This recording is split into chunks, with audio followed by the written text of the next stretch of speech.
வாழைப்பழம் மட்டும் இருந்தால் போதுங்க. டீ போடுற நேரத்தில் மேலே நல்லா கிறிஸ்பியாக முறுமுறணும், உள்ளே நல்லா சாஃப்டாகவும் இருக்க மாதிரி சூப்பரான ஸ்வீட் ரெசிபி செய்திடலாம். இதுக்கு பழத்தை கட் பண்ணி மிக்சர் ஜாரில் சேர்த்து கூடவே 2 ஏலக்காவும் சேர்த்து ஃபைன் பேஸ்ட்டாக அரைச்சி வச்சுக்கோங்க.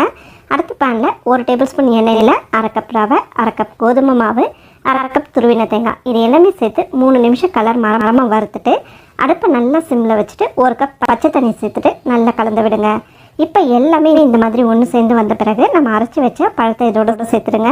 கூடவே கலருக்காக கொஞ்சமாக மஞ்சள் தூள் சேர்த்துருக்கேன், 1 பிஞ்ச் மட்டும் சேர்த்தா போதும்.